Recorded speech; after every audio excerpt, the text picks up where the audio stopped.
It's a beautiful day in this neighborhood, a beautiful day for a neighbor. Would you be mine? Could you be mine?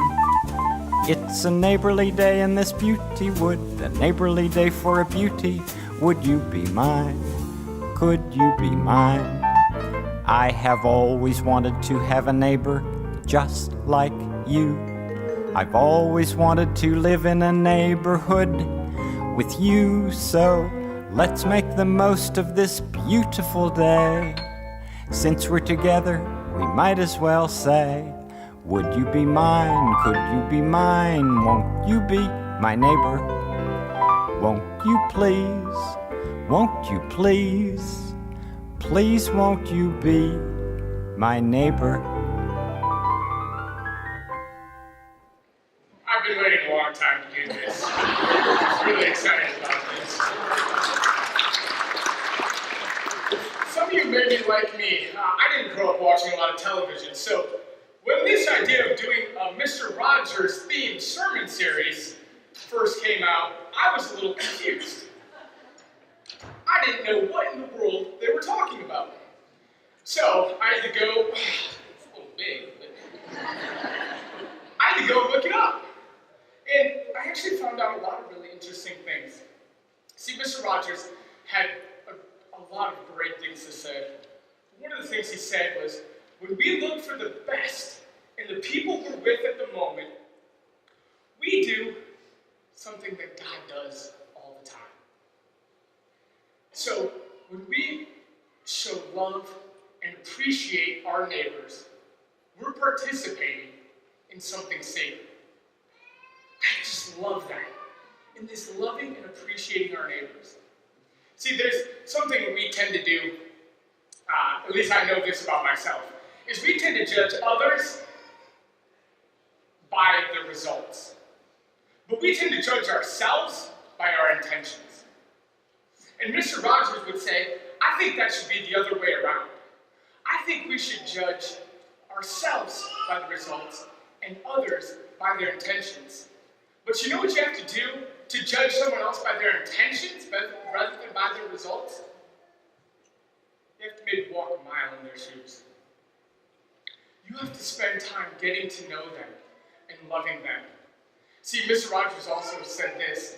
He says, you know, I think everybody longs to be loved and longs to know that he or she is lovable. So, consequently, the greatest thing that you and I can do is show someone that they are loved and that they are capable of loving. I think this is a great concept, and it's so awesome. But you know what? Mr. Rogers wasn't very original when he said that. See, there was a man about 2,000 years ago that said almost the exact same thing. In John 13:35, Jesus says, by this all men will know that you are my disciples, by how you love one another.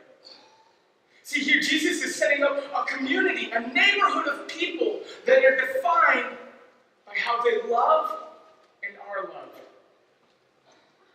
That's what we are here as a church. We're a community of people who love each other and are loved.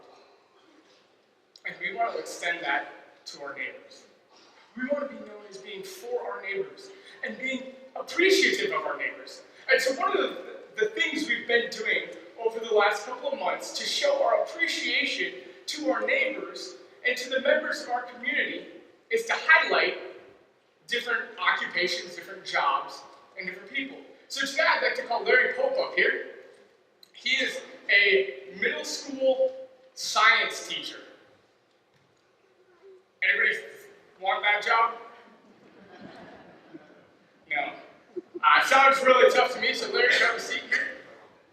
He does, which is great, right? So Larry, we're glad you could be here. I love the tie. It's fantastic. It's Tie Sunday. I don't know if the rest of you got the memo.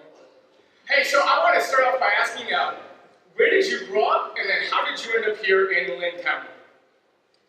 I grew up in Osawatomie, Kansas, and ended up with a job in Lewisburg, and grew up on 3 acres in Osawatomie, and it was surrounded by a farm field / estate owned, and So just freedom to roam. Spent most of my time outside, exploring, hunting, doing stuff like that. So I wanted my kids to have that same opportunity. So, my wife also had a job. Young teachers thought that we both have degrees and jobs, we should be able to afford a nice home all of a sudden, and found out quickly that that's not how it works. That takes years of saving and being wise with your money and planning. So we bought a very small home so that we could have some extra money to save. And then we saved up some money, and we were on our way to a Prairie View Lewisburg football game and found a piece of land that we really liked. And so we made an offer and purchased it, and continued to live in a small home until we could afford to build a nicer home on that piece of land. So that's kind of how we ended up here.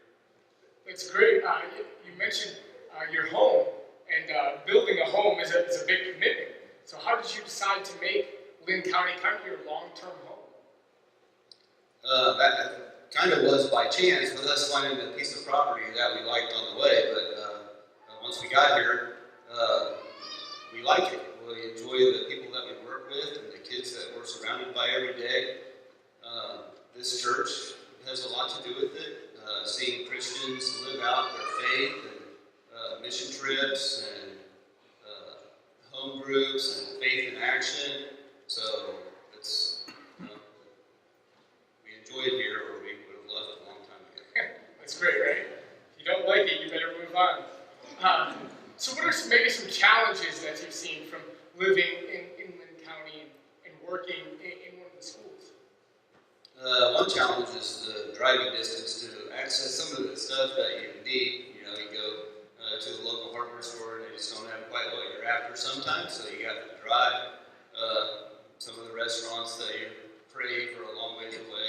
So that is one of the challenges, is driving, the driving distance. I would say, as a teacher, it's challenging to see the circumstances that kids go home to every single day, abandoned by one or more parents. So if not abandoned, many of them are neglected, and also rewarding to see those same kids that come to us from those circumstances that use us and school as a way to get away from that. And, they're with us at 8 in the morning, and they do some extracurricular activity after school, so they're with us from 8 in the morning till almost 6 at night, and they use that as a way to, a way out, a way to make it better for themselves, and so that's rewarding to see them go on and do something successful with knowing where they came from. That's great. So here's kind of a free shot for you to talk about Prairie View Middle School in particular, or maybe just Prairie View, the school district, and what are some good things that are going on up there? Our facilities are, the board does a good job with making sure that facilities are up to date, and the middle school that I work in is one of the newer of the facilities, so we have just everything is clean and nice. We have one-to-one iPads at the middle school and high school, and so that's made a big difference as a teacher in finding different ways for kids to get information. It's right at the tips of their fingers. If I don't know something, then they can find it out right away within a few seconds, so that's kind of cool. I don't have to know everything then, and sometimes it's a little bit of a disadvantage. But then there's also creative ways to get them to learn the information by using various apps on the iPad. We have a data management system called Skyward that we're able to communicate with parents with, and so we can send out messages through text and email of upcoming events, and so I think that has helped out parents know when kids have stuff coming up, so they're able to help them with it, and even if they can't help, they at least save them some time or say, hey, I know that you have this, you need to do it. So that's made a big difference in the performance of my students. That's great. Well, we really appreciate what you do. Obviously, teachers we value highly, and we've got a number of teachers in our church. So, Larry, thank you so much for what you do, and thank you for taking the time this morning to share with us.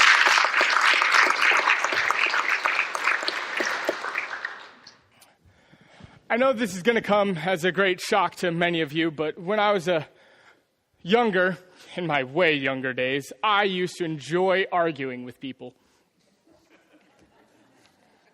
Apparently the people laughing are those that have had a conversation with me before. So me and my mom used to get in, I called them debates, some people would call them arguments, whatever, potato. But we would often debate some theological position or some biblical truth. And it was really fun. I really enjoyed it. But it seemed like it would often come down to these two similar roles. She would make some claim to biblical authority, and I would say, Mom, that's not true. That's not something that's biblical. And so we'd be at this stalemate, and she'd say, yes, it is, and no, it's not, yes, it is. No, it's not. And she'd say, I kid you not, she'd say this to me all the time. She'd say, go look it up. Now, me being the obedient son, I would always just go do right what I was told. But I would always like to also point out that, Mom, that's not logical. See, you are claiming something exists, and I'm claiming it's not. So the burden of proof, the one responsible for providing the proof that your claim is accurate, is on you. Because I'm making an argument from nothing, you're making an argument from something. You know where you can go find the proof. I'm saying the proof doesn't exist. The burden of proof, Mother, lies on you. That wasn't a very effective way to end the argument, but that's what would often happen. But it brought up a really interesting point that applies to what we're going to be talking about today. Where does the burden of proof lie? Meaning, who is the one responsible for being on the defensive, for providing the information to counter the other's argument? Jacob and I always get in arguments, and typically the one who wins is the one who puts the other one on the defensive first. The one who says, no, you're the one responsible for providing the proof. It's all about how you frame up the argument. And see, here's where our discussion for today comes in. The question is it reasonable to believe in God? And now for many, many years, I would say the last century or so, atheists and natural evolutionists, who are one and the same, if you're a natural evolutionist, you have to be an atheist, have claimed that the burden of proof is on religions or those that believe in a deity, something outside of nature. You must be the ones to prove that it exists. And at the surface level, that seems like it would make sense. But underneath, it's as absurd as my mother telling me to go find something that I don't believe exists. And here's why. Religions say this about God. They say that God is one that is eternal, one that is all-powerful, something that is outside of time and space, one that is outside of nature. Scientists come along and say, well, we will only accept what can be tested, verified, and repeated. We will only accept proof that is inside of nature. Do you see the dilemma? Thus, for an atheist to claim that anyone who believes in God must prove he exists using only ways that are incapable of proving God exists. If you're not following along with that, let me illustrate it this way. And it's a little bit of a gross illustration, so bear with me. Suppose I call you up and tell you to come meet me at the morgue. Okay, first you're going to question my sanity. But second, okay, you agree to come. Just play along with me, role play. So you come down to the morgue, and I was like, okay, I need you to identify the cause of death for this body that I have here. You're like, okay, it's not what I do normally, but sure. And I said, okay, there's one thing I have to tell you. I will only accept natural causes of death. Okay? So you would go along with me and imagine your chagrin as I pull the body out, not just because you're seeing a dead body. As I pull the sheet back, you notice a gigantic, gaping bullet hole in the body's forehead. Now remember, I've said you can only use natural causes of death. Will you be able to give me a satisfactory answer for the cause of death? Say no. No, because it is outside of the realm of natural causes of death. That is the exact same argument that atheists use when they say you can only explain God using natural causes, using the natural world, because we define God as one who is outside of nature. It's essentially the same argument as my mom saying, go look up this Bible verse that I say doesn't exist. And so this brings us to the impasse, to the discussion we often enter or don't enter. Does this mean that we should just simply throw up our hands and be like, okay, we agree to disagree? Does this mean we can't even have a debate because we're defining things so differently? No. What we need to understand is that what we're both after is what is the most reasonable answer.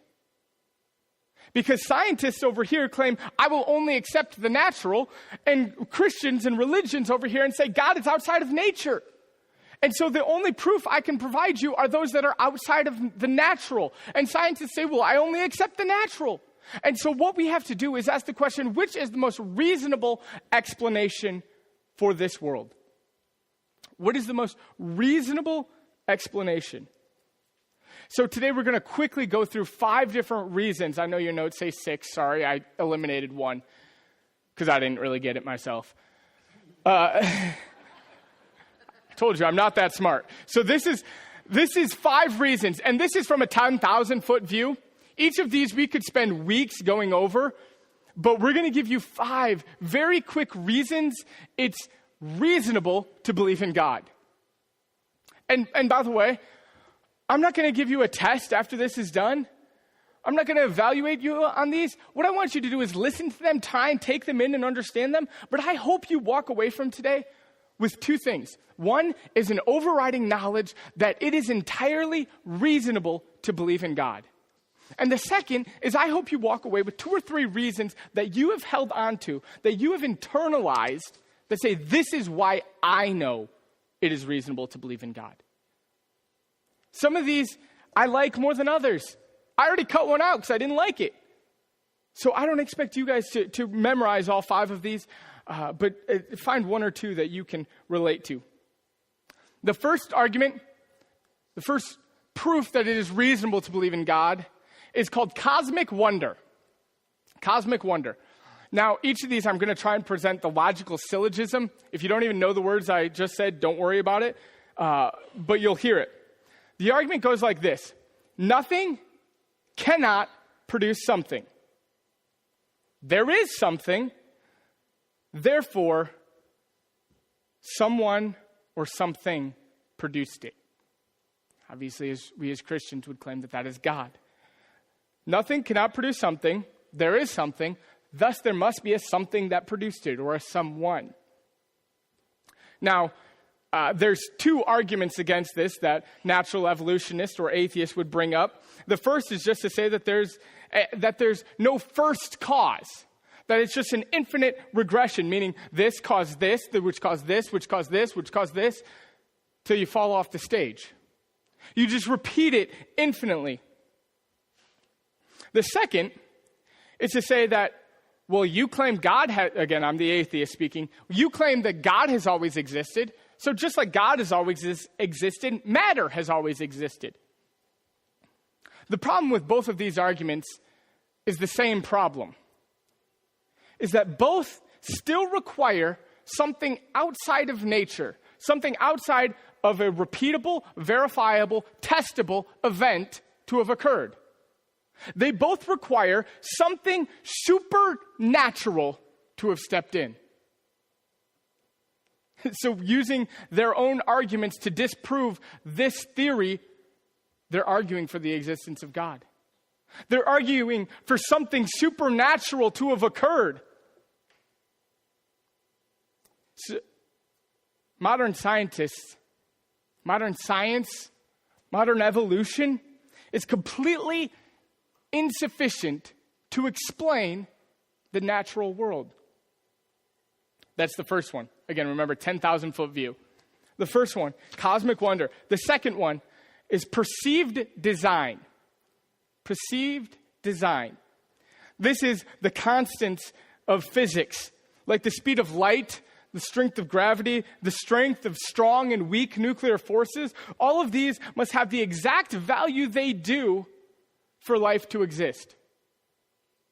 I recently read a book that also kind of parallels a new movie that got released. The book was called Rocket Girls. It's about this group of women who are exceptional mathematicians who helped launch the first space shuttles, who helped launch the first time men and women are leaving Earth's atmosphere. What an exciting time. But you know why they were so excited about this? One of the biggest reasons they were so excited is because they knew that once we got to Venus and once we got to Mars, we would find life there. And they were so excited about this. And obviously, many of their hopes and dreams came crashing down when we get our first glimpses of these other planets and realize that it's just not going to happen. There's no life there. And since those years, since the 60s and the 70s and the 80s, as we've expanded out and looked further and further into our galaxy and into our universe, we realize even more so each day new science is coming out just proving how utterly unique this little rock we call Earth is. So all of these fine-tunings of the universe, I didn't really know how to illustrate this. So I just typed the number up. That was the chance of this all happening by accident. Meaning, you know the game Guess a Number Between 1 and 10? And I hold my fingers behind my back? You know how often you hit the number right on? Imagine I'm holding that many numbers up behind me, and you have to randomly guess one number, and that in that one guess is the correct number. How many of you think I'm going to nail that? So the arguments against this perceived design, it's actually my favorite. How many of you saw the movie Doctor Strange? Any of you ever watched the TV show The Big Bang Theory or any of this? It's a really popular theory out there. It's called the multiverse. And what this theory postulates is that there's actually an infinite number of parallel universes with only slight differences from our own. Okay? Only slight differences from our own. An infinite number of multiple universes that are just slightly different from our own. The problem is twofold with this. And so, they postulate that, well, if there's an infinite number of universes that are just slightly different than our own, then obviously at some point, an infinite number is still bigger than that number, so we must come across a random world that would have life in it, obviously. The problem is with that, it's a simple math one. Because how many of you know that if you flip a coin, call it in the air, heads or tails, and it comes out heads, what bearing does that have on the next time I flip the coin? None. So with this simple problem, if you developed a theory that is based off the multiverse, this infinite number of multiple universes, infinite number of universes, they would each universe have to come back to that odd, that statistic. So instead of it getting incrementally easier every time, being like, oh, well, we crossed off this galaxy, we crossed off this galaxy, no, it wouldn't be like that. It would be like, take this odd, and if there's one other parallel universe, you'd multiply that number by itself each time you added a new universe. So rather than solving your problem, what you've done is just create an infinitely bigger problem. That's the first problem. The second problem is equally difficult to deal with, is that there's not a single shred of evidence for this. Again, they're going back to a supernatural cause, a supernatural event that science cannot and will not ever be able to answer. So again, in defending this, in answering this question, they again have to appeal to the supernatural. So is this conclusive proof that there is a God? No. Because again, what we're looking at is it a reasonable proof that there is a God? Absolutely. The third one, Joe talked about extensively several weeks ago, so I'm just going to quick do a 10,000-foot drive-by. But moral realism. Moral realism. And the argument goes like this. Morals are not natural. Morals exist. Therefore, something outside of the natural exists. And we would all call that God. Morals exist. Morals are not natural. Therefore, something outside of the nature exists. Again, come back to a Mr. Rogers quote. He says, as human beings, our job in life is to help people realize how rare and valuable each one of us really is. And that each one of us has something that no one else has or ever will have. Something inside that is unique to us for all of time. We as Christians would call that a soul. It's our job to encourage each other to discover that uniqueness and provide ways of developing its expression. What a beautiful idea. And it's all based on the fact that there is a God out there.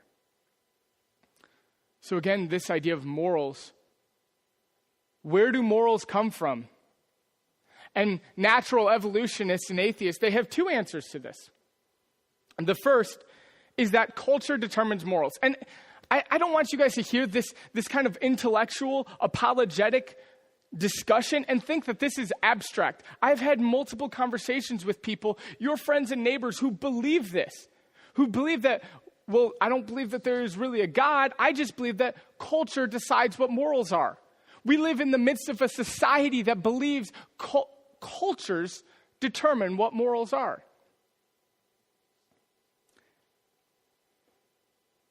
But the problem is that we all know that doesn't work. Because even in the midst of our culture saying, well, our culture determines morals, our culture still points at other cultures and say, well, you're morally wrong. And if culture determines morals, you can't look at a culture and say, well, your morals are wrong.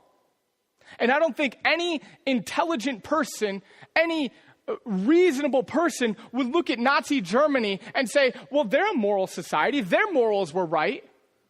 I don't think anybody would look at Stalin's Russia and say, oh, yeah, that's morally acceptable. I don't think people could look at the killing fields in Rwanda and say, oh, yeah, that's morally acceptable. I don't think a rational person can look at the murdering of millions of babies in today's America and say, that's morally okay.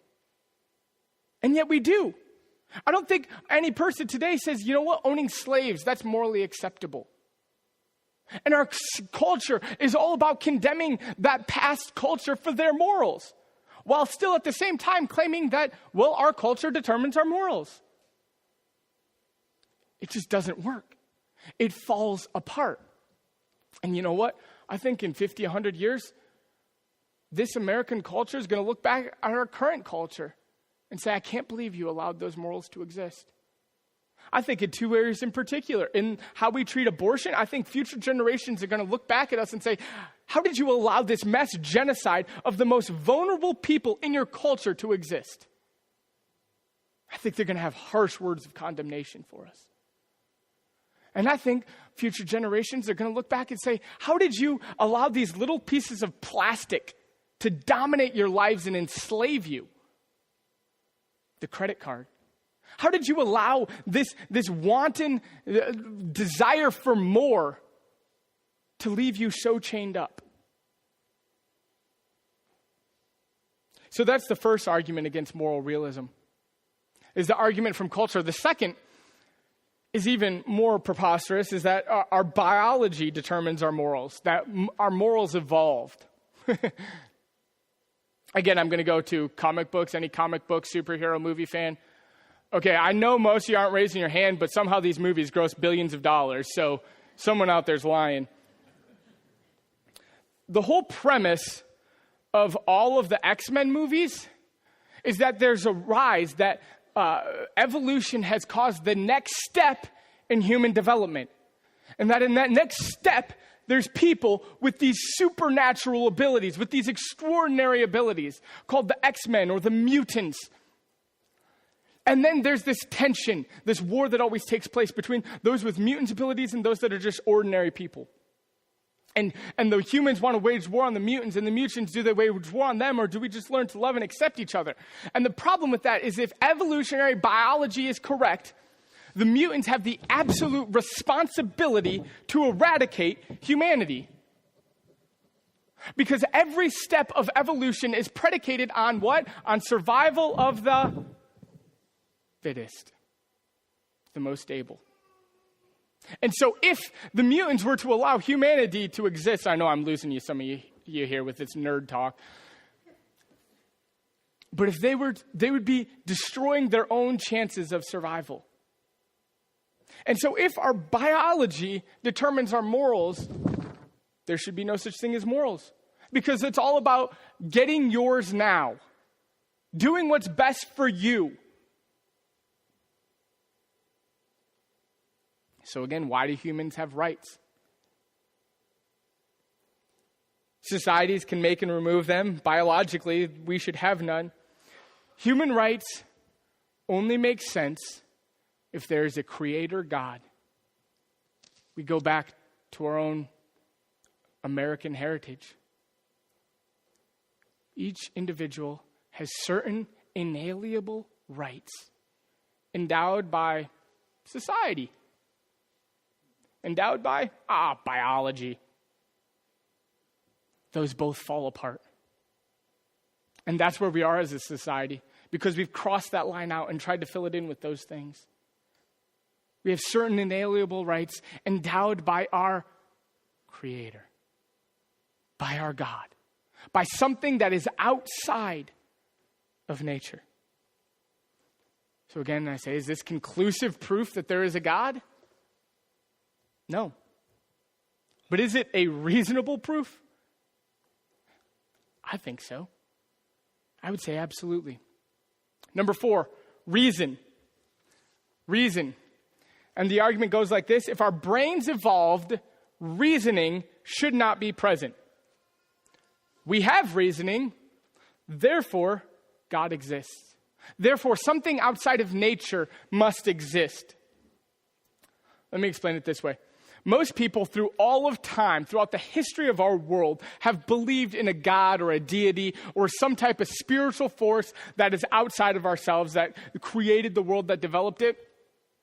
And so in the last 100, 200 years, evolutionary biology has come along and said, well, there is no such thing as God. So now they have to explain how billions and billions of people through all of time have universally agreed on the presence of a God. It's a pretty big deal. So what they do is they say, well, you know what happened is in our evolution, we developed this reasoning ability that was just an illusion to help us fit into society, to help us reproduce. And so they say, well, that moral reasoning, that religious reasoning, that was just an illusion caused by biology. Don't you see the tension there? Because when you sit there and say, well, this reasoning is just evolutionary developed and it's an illusion, that reasoning is an illusion, how do you cut off that part without doing like this guy did? I got a picture. See, when you cut off one part of your reasoning and say, well, that part of my reasoning is just an illusion, you kind of have to take the whole thing. Because how do you know that your reasoning about evolution is correct?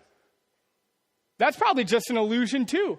See, all reasoning capacity becomes subject to the same scalpel that cuts off that religious reasoning.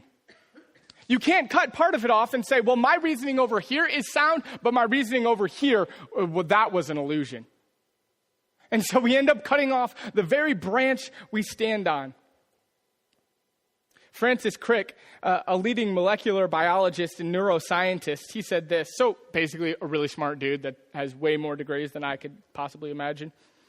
You and your joy, your sorrows, your memories, your ambitions, your sense of personal identity, and your free will, they're all, in fact, no more than the behavior of a vast assembly of nerve cells and their associated molecules.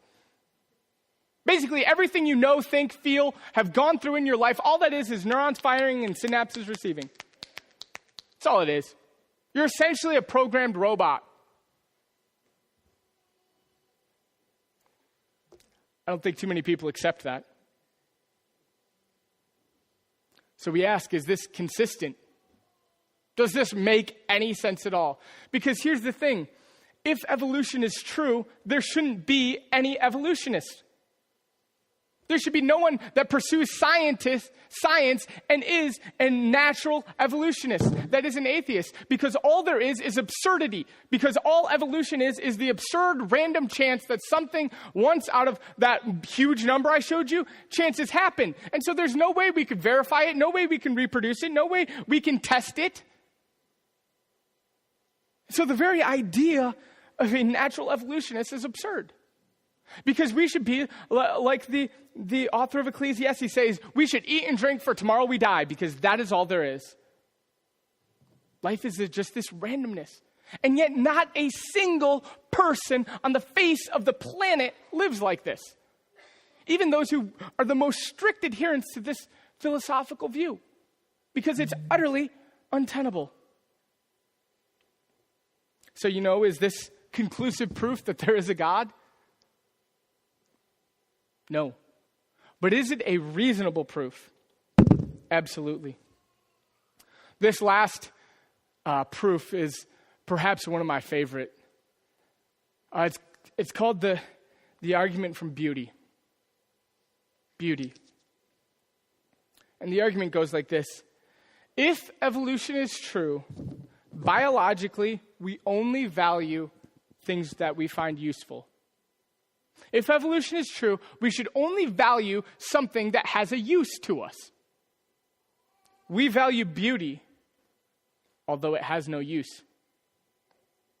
Therefore, evolution cannot be true, and there must be something outside of nature that exists.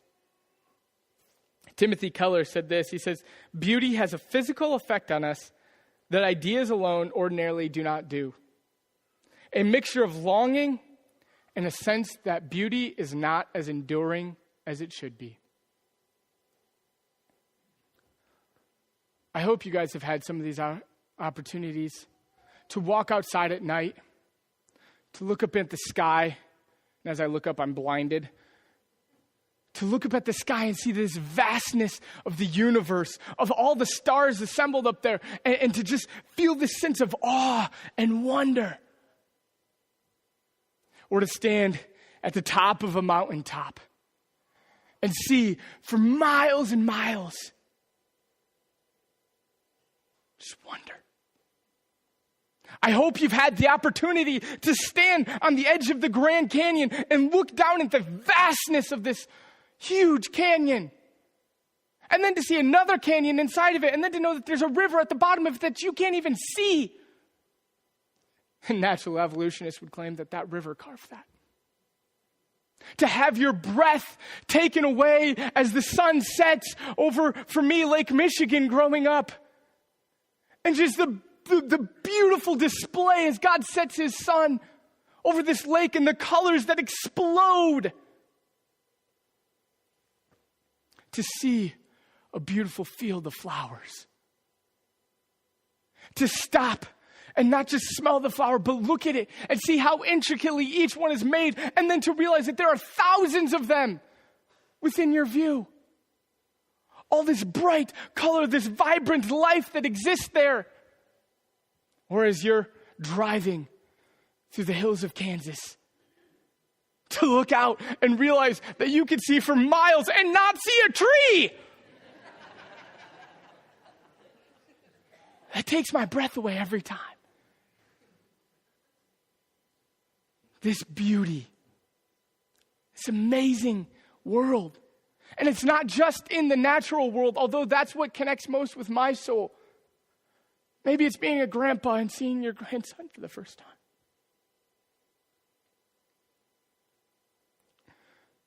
Maybe it's seeing your wife hold your newborn baby. This one isn't especially meaningful to me, but there's an argument that goes, the music of Bach exists, therefore God exists. Why? Because beauty in that way is not explainable using natural evolution.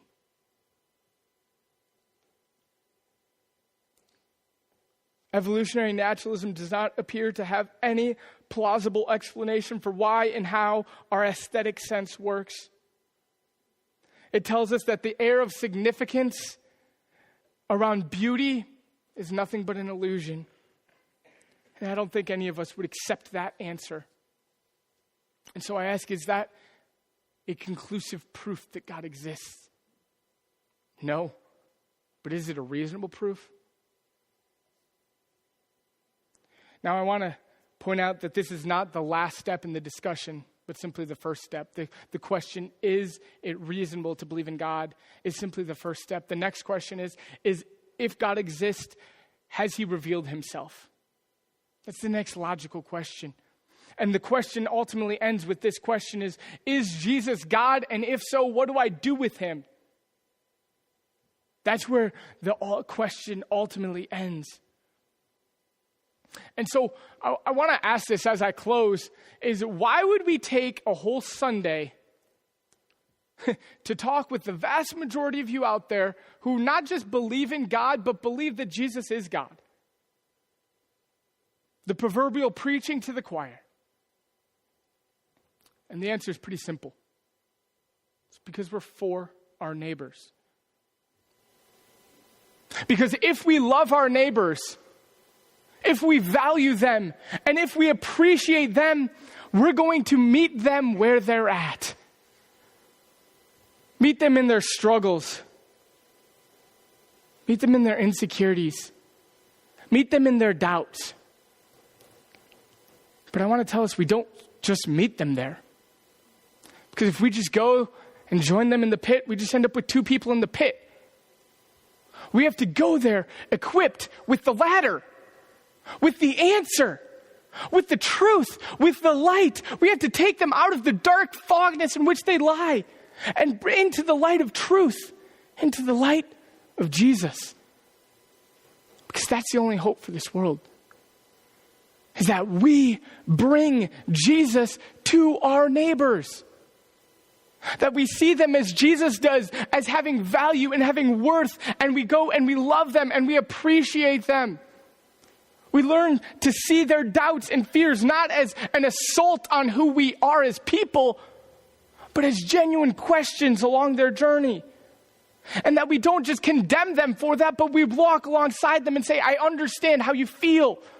I have doubts and I have struggles. It may not be the same doubt, but here, let me show you the answer that I have learned. Peter says this in 1 Peter 3:15. But in your hearts, honor Christ as Lord, as holy, always being prepared to give a defense to anyone who asks you the reason for the hope that is within you. And I love this part. I hadn't really noticed it before the context of this sermon. Yet do it with gentleness and respect. As we approach our neighbors, as we love our neighbors, we need to do so with gentleness and respect while still carrying the truth, while carrying the light of Jesus. I said earlier that I wanted you to walk away from today with two things. Just two things. An absolute certainty that it is reasonable to believe in God, and one or two reasons why. We've given 5. I only ask you to get like a 20% on the test. That's it. So let's bow our heads. And as you maybe look through your notes, I want you to think through which of these 5 resonate with you. Which of these 5 touches your own soul? That eternal part of you, that evolutionary biology cannot explain. Which of these 5 is impactful? And then I want you to think about, who is your neighbor? Who are you being called to share this truth with?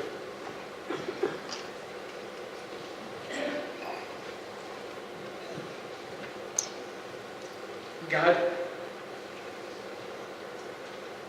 I thank you that you look for the best in us. When you look at me, you don't just see my guilt and my shame,